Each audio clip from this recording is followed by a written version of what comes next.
Today's video will be dealing with middle cranial fossa, and let's start. We know already what are the boundaries. So this is the bird's eye view of the interior of the fossa, of the interior of the skull, and this is the anterior cranial fossa, middle cranial fossa, posterior cranial fossa.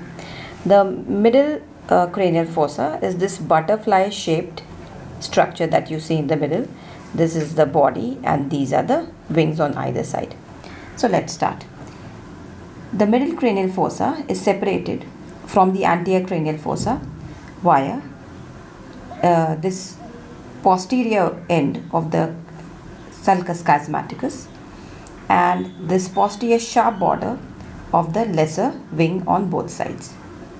Posteriorly, it is separated by the dorsum sali in the middle and the upper margin of the petrous part of temporal bone on either side. The whole of the middle cranial fossa can be divided into a median part, which is this part, mostly formed by the body of the sphenoid, and the lateral parts on both sides formed by the cranial part of the greater wing of the sphenoid. So this is the greater wing of sphenoid, as you can see. I'll come close to it. So this is the greater wing of sphenoid. Greater wing of sphenoid, the squamous part of the temporal bone and the anterior surface of the petrous part of temporal bone. Okay, on both sides. Let's start from the median part. The median part, as we move from anterior to posterior, they are this is the sulcus chiasmaticus. The sulcus chiasmaticus, as the name suggests, maybe where the optic chiasma is situated or is lodged, but this is a misnomer, and actually the optic chiasma is situated somewhat above. So like this, if you see, it is somewhere above and posterior to the sulcus chiasmaticus. The sulcus chiasmaticus leads to optic canal on both sides, and this is the optic canal. These are the optic canal, okay? And the optic canal, of course the name suggests, it transmits the optic nerve along with the ophthalmic artery. Next is this posterior border we have already discussed. This posterior border at the ends, at the medial ends of the lesser wing of sphenoid, are called the anterior clinoid process, whereas the sulcus chiasmaticus, its posterior margin is called the tuberculum sali. So this is tuberculum sali, and it has this raised posterior border, and on either side it is called as middle cranial fossa. So there's a ligament that is attached from the, can you see? So from the middle clinoid process to this anterior clinoid process, and this ligament is known as the carotido-clinoid ligament.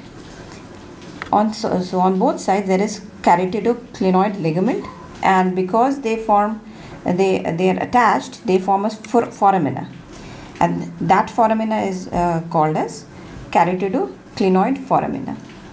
The internal carotid artery, its upturned end is situated just anterior and medial to the ligament, and goes above to from the foramina.